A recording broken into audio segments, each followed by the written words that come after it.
నమస్తే అండి. నా పేరు చాముండేశ్వరి దేవి. మేము గుంటూరు నుండి వచ్చామండి. మేము భారత చైతన్య యువజన పార్టీ నుంచి మేము మెమరాండం ఇవ్వడానికి సార్ గారికి ఇవ్వడానికి వచ్చాము ఇక్కడికి. మా రామచంద్ర యాదవ్ గారు ఇప్పుడు ఈ రోజున ఎలక్షన్ కోసం అని చెప్పని క్యాంపెయిన్ చేసుకుంటా ఉన్నారండి. ఇప్పుడు ఉన్నదేంటి, ఎలక్షన్ కమిషన్ చేతిలో ఉంది. ఇప్పుడు రాష్ట్రం ఎలక్షన్ కమిషన్ చేతిలో ఉంది అంటే ఇంక ఎవరు కూడా, ఏ మంత్రులు ఎవరైనా కూడా నామినల్గా ఉంటారు, కానీ వాళ్ళకేం పవర్స్ ఉండవు. కానీ ఆ ఊర్లో పొంగనూరు అనే ఊర్లో ఎలక్షన్ కమిషన్ ఆధ్వర్యంలో కాకుండా పెద్దిరెడ్డి రామచంద్రారెడ్డి అనే ఇప్పుడు మరి మంత్రి గారు, ఎమ్మెల్యే గారు, రేపు ఇంకా ఎమ్మెల్యే అయిపోయి మన దేశాన్ని వెళ్దామని చూస్తున్నాడు ఆయన. ఆ ఊర్లో అసలు ఫండమెంటల్స్ అనేవి పనిచేయట్లేదు, డెమోక్రసీ అనేది పనిచేయట్లేదు, ఫ్రీడమ్ ఆఫ్ స్పీచ్ అనేది లేనే లేదు. పరుగులు పెట్టిస్తున్నారు అనమాట, ప్రజల్ని భయంతో పరుగులు పెట్టిస్తున్నారు. ఆయన భయంతో ఓట్లు వేయించుకోవాలనుకుంటున్నారా? ఒక రాష్ట్రపతి, ఆ తర్వాత ప్రధానమంత్రి, ఆ తర్వాత రాష్ట్ర ముఖ్యమంత్రి, ఆ తర్వాత మంత్రులు, ఆ తర్వాత ఎమ్మెల్యే కింద వ్యవస్థలన్నీను, కలెక్టర్లు, ఎస్పీలు, అన్ని వ్యవస్థలు ప్రజల శ్రేయస్సు కోసం అని చెప్పని, for the people, by the people, of the people అని చెప్పని మనం డెమోక్రసీలో మనం చెప్పుకున్నాము. ఈ డెమోక్రాటిక్ వ్యవస్థ అనేది అస్సలు నడవనటువంటిది, అసలు మనకు కనపడదు అనమాట. డెమోక్రాటిక్ వ్యవస్థ ఆయన అసెంబ్లీలో ప్రామిస్ చేశాడు. ముందు అఫిడవిట్లో కూడా మనం ప్రామిస్ చేసి అఫిడవిట్ ఇస్తాం. ఎలక్షన్ ఈవో గారికి అఫిడవిట్లో ప్రామిస్ చేస్తాం మేము, నేను ఇవన్నీ ఫండమెంటల్స్ అన్ని కాపాడుతాను అని.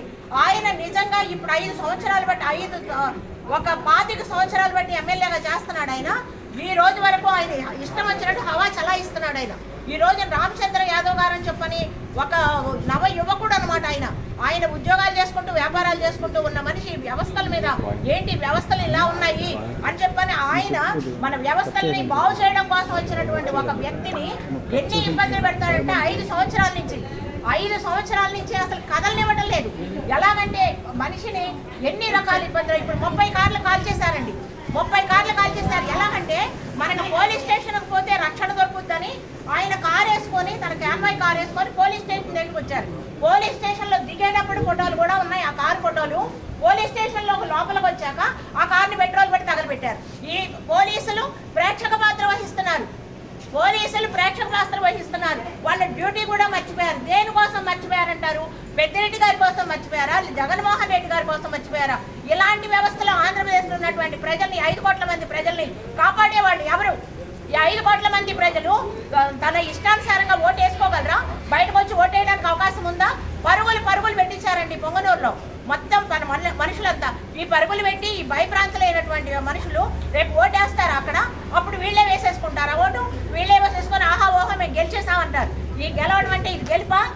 ప్రజల్ని భయప్రాంతులు చేసి ఓటు అనేది వేసే అవకాశం లేకుండా తను సొంతంగా బటన్లు నొక్కుంటున్నాడు. ఈయన బటన్లు నొక్కుతా అంటాడు కదా, రేపు ఎలక్షన్స్లో కూడా బటన్ నొక్కుంటాడు ఆయన.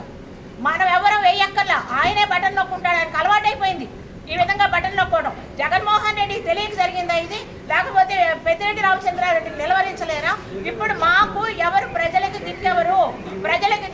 ఇప్పుడు ఎలక్షన్ కమిషనే మాకు దిక్కు, గవర్నర్ గారే దిక్కు, రాష్ట్రపతి గారే దిక్కని మేము వాళ్ళకి చెప్పుకోవడానికి వచ్చాము. ఇప్పుడు ఈ రోజున వీళ్ళు మమ్మల్ని కాపాడాలి, ఈ ఆంధ్రప్రదేశ్ని కాపాడాలి, పొంగనూరుని కాపాడాలి, మా నాయకుడు రామచంద్ర యాదవ్ గారిని కూడా కాపాడాలి. రామచంద్ర యాదవ్ గారి లైఫ్ కూడా థ్రెట్ ఉంది. ఎంత భయంకరమైన థ్రెట్ ఉందో తెలియదు అనమాట ఆయనకి. ఆయన్ని అసలు దాక్కున్నట్లుగా పోలీస్ స్టేషన్లో దాక్కుంటే, ఎదురుగా పోలీస్ స్టేషన్లో మీకు వీడియో కనపడుతుంది, పోలీస్ స్టేషన్ ఎదురుగా కార్లు కాల్ చేశారు. అంటే మనం ఎక్కడికి వెళ్తాం రక్షణ కోసం? ఎప్పుడైనా పోలీసుల దగ్గరికి రక్షణకు వెళ్తాం. ఆయన ఆ పోలీస్ స్టేషన్కి పోయే కార్లు కలిపారు. 30 కార్లు అండి. మనుషులు 20 మంది మనుషులు ఎడిపోయారో తెలియదు. వాళ్ళని అరెస్ట్ చేయ హాస్పిటల్కి తీసుకెళ్తున్నాం, దెబ్బలు తగిలినాయి కదా అన్నారు. ఎక్కడికి తీసుకెళ్లారో తెలియదు. ఇప్పటి వరకు 3 ఆడవాళ్ళు కనపడటం లేదు. ఏమిటి వ్యవస్థ ఇది? ఏంటి ఇది? రాక్షస రాజ్యమా? డెమోక్రసీనేనా? 75 సంవత్సరాల నుంచి మేము డెమోక్రటిక్ రాజ్యంలో ఉన్నామని అనుకుంటున్నాము. వాస్తవం ఏంటి అని అంటే మీరు పొంగనూరులో చూస్తే అర్థమవుద్ది, జగన్మోహన్ రెడ్డి పరిపాలన చూస్తే అర్థమవుద్ది. బహుశా ఇప్పుడు మళ్ళీ ఆయనే గెలిచాడంటే మమ్మల్ని బతకడానికి కూడా ఉండదు. ఇక ఏం చేయబోతాడో తెలియదు. ఈ విధంగా అసలు ప్రజలు కూడా కళ్ళు తెరవండి. ఎలాంటి వ్యవస్థలో ఉన్నామో కళ్ళు తెరిచి చూడండి.